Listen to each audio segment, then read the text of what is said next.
How many people do you know who struggle with their health? Chances are, whether they show it or not, most of the people in your life do. And chances are, you're one of them.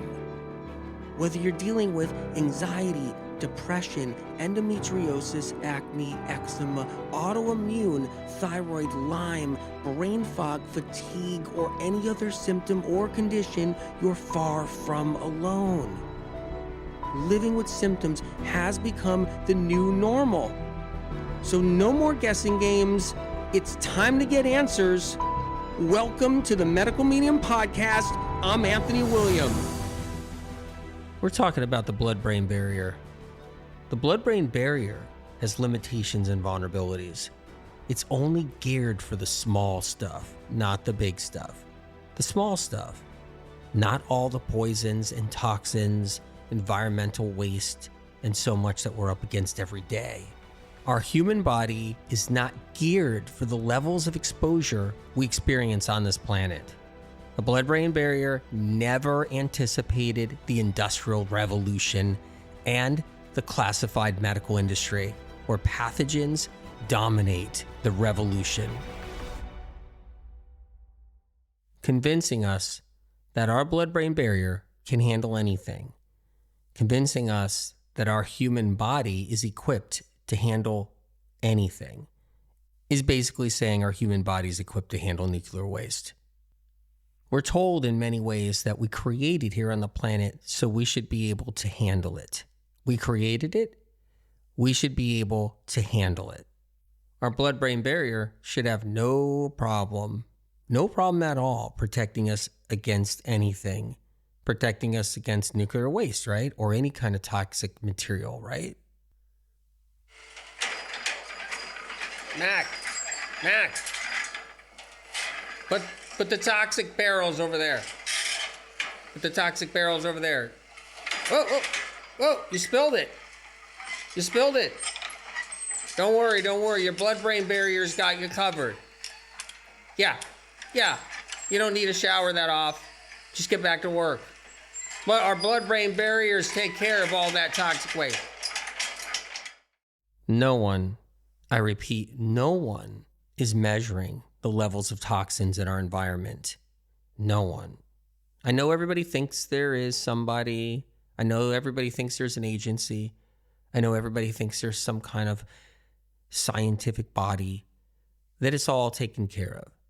That's what we're taught. We're taught that in school. Everybody's taught that in college. They're taught that at universities. They're taught that in high schools. They're taught that there's this universal knowledge or knowing that everything's taken care of, that everything's okay with the environment, because surely no one wants to destroy the planet that we live on. I mean, surely. But that's the problem. Nobody's really watching. Nobody's keeping an eye on it. And then there's the whole climate change thing. Climate change. Well, that means in some way that somebody's watching over the planet, right?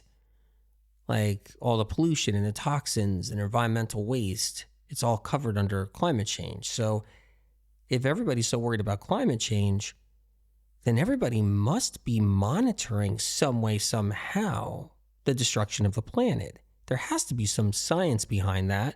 There has to be some body of government or body of science that's actually keeping an eye on all of this. But that's where it's misleading. There isn't.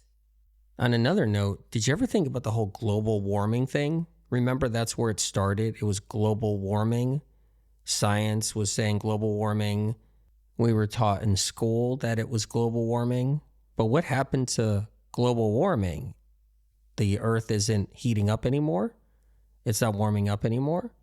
We were taught and told that it was ironclad, solid to the core, set in stone, that it was global warming. And suddenly it all changed. That's it. Now it's climate change. That means whatever happens, it just falls under climate change. But global warming?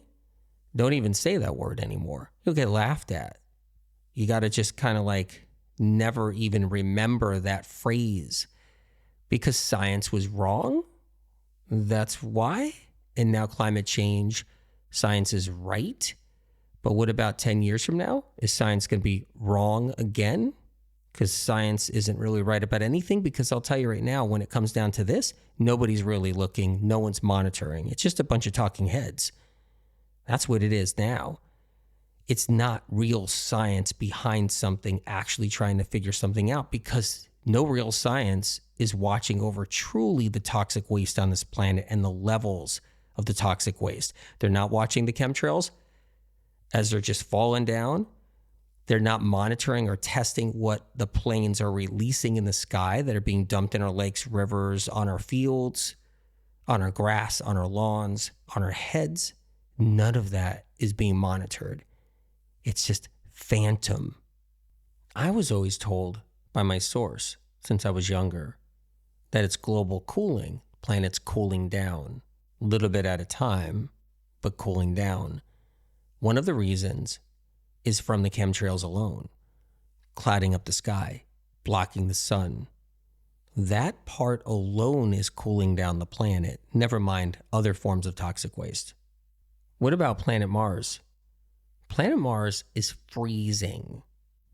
Temperatures drop, it gets real cold. Yeah, because there was toxic waste on that planet through wars. That planet self-imploded. Basically, lots of wars, lots of destruction. Planet was annihilated. Toxins everywhere in the atmosphere. And it just died. Absolutely just stopped and ceased and died. Mars is a dead planet, just starting to probably come back and spring back to life in some way after a very long period of time. It's also a chilly planet.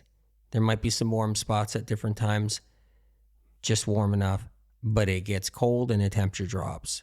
After we destroy this planet at some point, the same thing's going to happen. But what does it matter?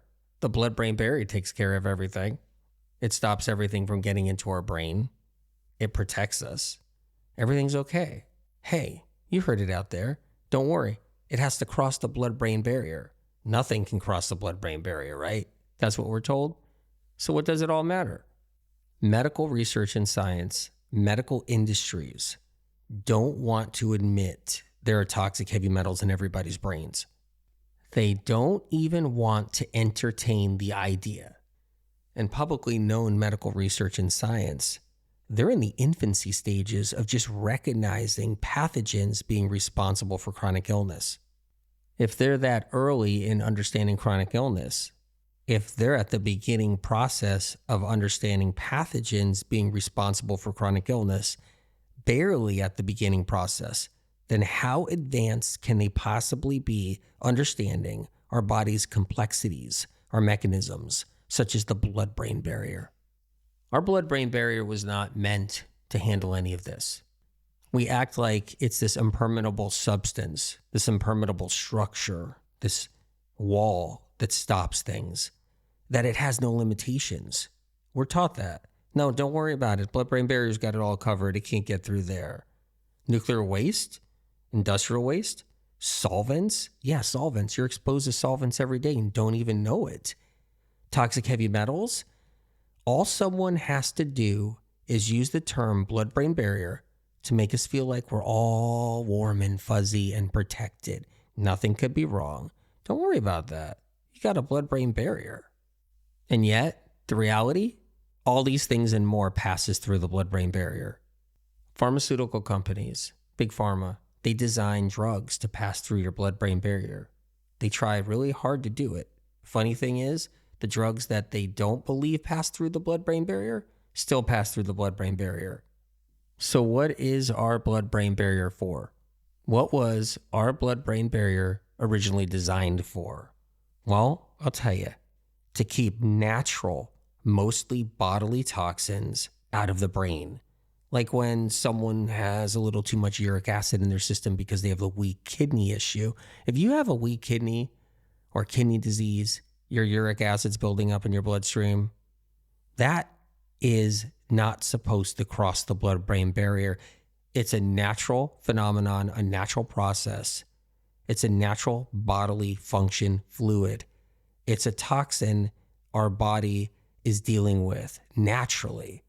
We have a kidney problem. We have uric acid built up in the bloodstream. It's not supposed to cross the blood-brain barrier. If someone gets a cut and it goes too deep and there's an infection developing, and even sepsis could be possible from a blood infection developing from that deep cut, that infection is not supposed to cross the blood-brain barrier. That's what it's for. And get ready for this one.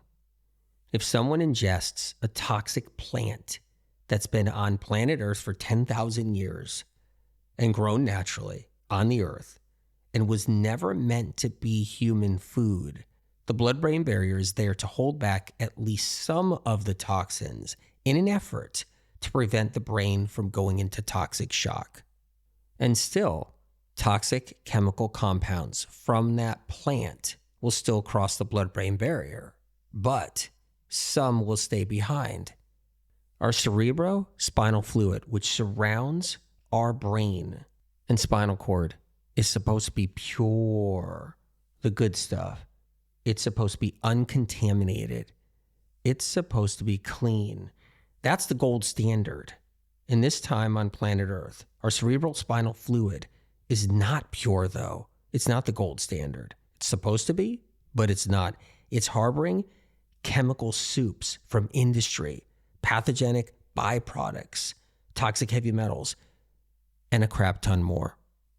1,000 years ago, our cerebrospinal fluid may have just had some toxic heavy metals in it, but that's about it.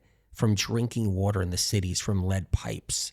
There wasn't any industrial revolution plants all around the planet spewing out mercury and toxins and all kinds of other poisons. It didn't exist. It was just some lead from drinking water and the occasional drinking a mercury elixir, thinking it might give you longevity or heal a chronic illness. Today, we walk around polluted. The blood-brain barrier has limitations. If an industry creates a battery, and then that battery sits in the car and it corrodes, and someone actually tries to change that battery, and there's battery acid that appears on the battery and then gets consumed accidentally, it's going across the blood-brain barrier. If a child gets a hold of a little battery and starts to chew on it, and the acid leaks and burns the child's throat, it's not just the burn on the child's throat that causes a lot of problems. It's the acid crossing the blood-brain barrier. Industrial toxins and mercury and other toxic heavy metals are going to enter the brain. They're going to cross the blood-brain barrier. When we think about the blood-brain barrier, we hear it or we talk about it. It seems so strong. In our minds, it's like a barrier. We hear the word barrier. If you look up that word barrier, it's serious. It means like a wall. It means something blocking or protecting. Barrier. But really, it's really not like that at all. It's a thin construction. It acts as a type of thin filtering wall of tissue. It's tissue. It's not this incredible wall built out of stone and rock. The blood-brain barrier is not even as strong as your skin on your face, skin on your arm. It's way weaker, way thinner than any of that. If you slap on some cologne or perfume right on your skin, it's going to go right through your skin, absorb through all the layers, and enter your bloodstream. The blood-brain barrier, worse, goes through it like it wasn't even there. And when that cologne enters your bloodstream, just breathing it in or enters it through the skin, it heads up and crosses the blood-brain barrier. There are many pharmaceuticals designed to pass through your blood-brain barrier. Morphine is one of them. It's one of the reasons why morphine can kill you so easily. It can cross through blood vessels of the brain and spinal fluid vessels fast.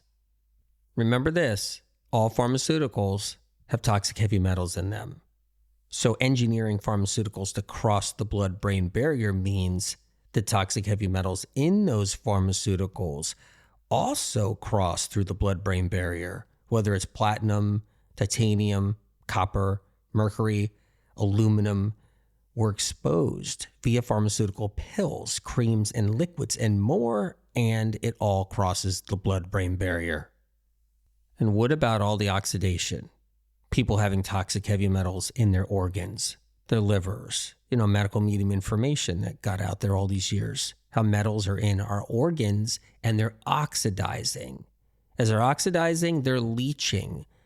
And that runoff, which is the oxidation coming off those metals, travels through the body. Well, that runoff, that oxidation, can also travel and cross the blood-brain barrier too. Science and research, medical science, doctors, no one knew the toxic heavy metals stored in small amounts throughout all the organs of the body, and that a blood test taken doesn't catch that, doesn't see that. So when you get your blood drawn and they're looking for toxic heavy metals in there and they're really low, you could still have a high amount of toxic heavy metals in your brain, your liver, your pancreas, your spleen. Medical research and science did not know that. They thought the blood test determined how many metals you had in your body.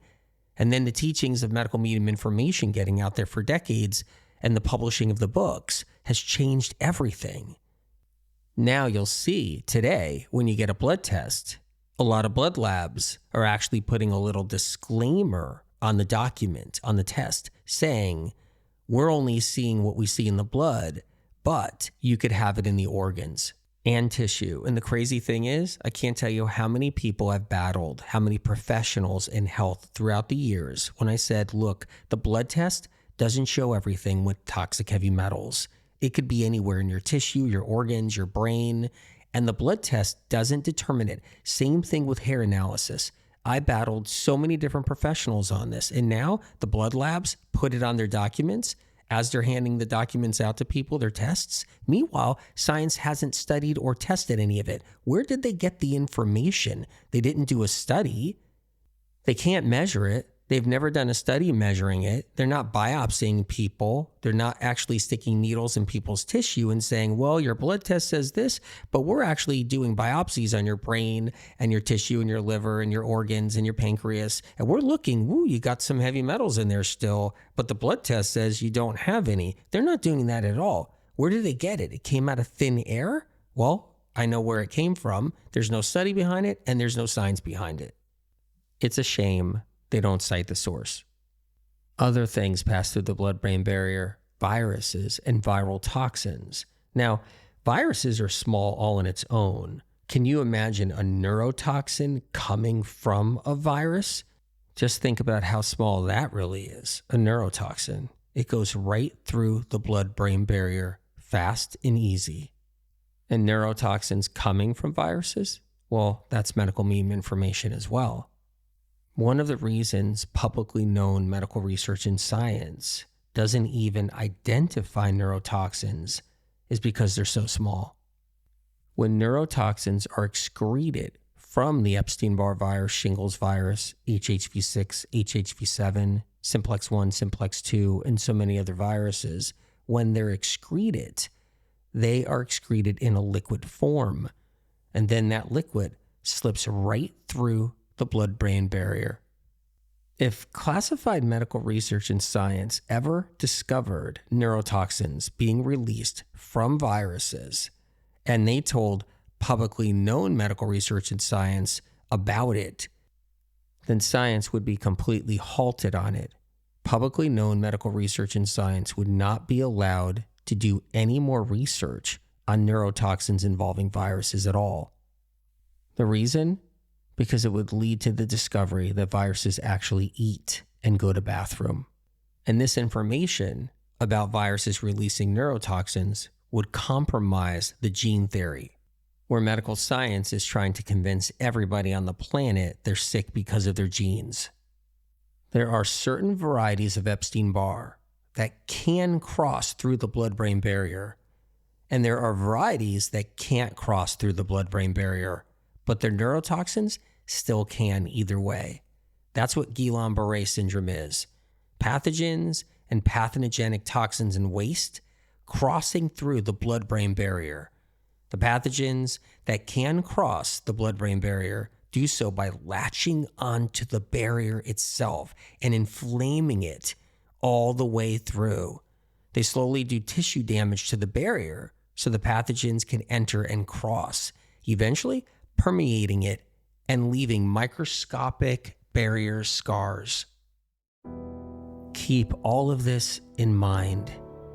As easy as it is to convince us that our blood-brain barrier is an impermeable presence that makes us impenetrable to the dangers that industries release into our world, all we have to do is look around us at the suffering on this planet to be reminded that this doesn't add up. If we want to save ourselves, we can't take advantage of our body's protective mechanisms. We can't take our blood-brain barrier for granted, but we do. We have to protect our brain and body. We have to bring every chance we can to our brain to protect it. And that starts with bringing awareness to the daily exposures in our midst. Our brains and bodies have not betrayed us. They've been betrayed by industrial chemicals and other contaminants in our everyday lives that have only accelerated in development in recent years. Original published medical medium information gets stolen and poached by podcast doctors, social media doctors, influencers, and medical clinics. Medical medium information has never yet been proven wrong by medical science and research. Instead, the opposite, only proven right and then taken from medical medium published material and used in the conventional and alternative health communities. Medical medium information continually sets the stage for medical science to understand chronic illness better. If you choose to share or use the original, unique content from the Medical Medium podcast, books, or Medical Medium social media, please cite where this information comes from, so others who see and learn of this information have a chance to know where it all originates, to give them an opportunity to heal, so they don't end up losing years of their life searching for answers like so many have before them. The Medical Medium information here on this podcast doesn't come from broken science, interest groups, medical funding with strings attached, botched research, lobbyists, internal kickbacks, persuaded belief systems, private panels of influencers, health field payoffs, trendy traps, or gathered bits and pieces of gimmicky confusion. Because chronic illness is exploding like never before in our modern day history, it takes a greater force than us down here. It takes a helping hand from above. Medical medium information has street cred. It's an organic movement of countless people around the world healing. More healing stories of real people not being paid to tell their life-changing experiences of rising out of the ashes of sickness and entering into the light of full recovery, getting their lives back and finally healing when nothing else in the world of health could move the needle and get them better. The information on this podcast is not man-made. It comes from above, from a higher source. Whatever you believe in, whether God, the universe, the light, or the creator, or if you believe in nothing at all, that we're just floating through space together on this rock. Know that the information you hear on this podcast is separate from all the other noise out there. It comes from a different place, a pure, untampered with, advanced, clean, uncorrupted, original, primary source, a higher source, spirit of compassion.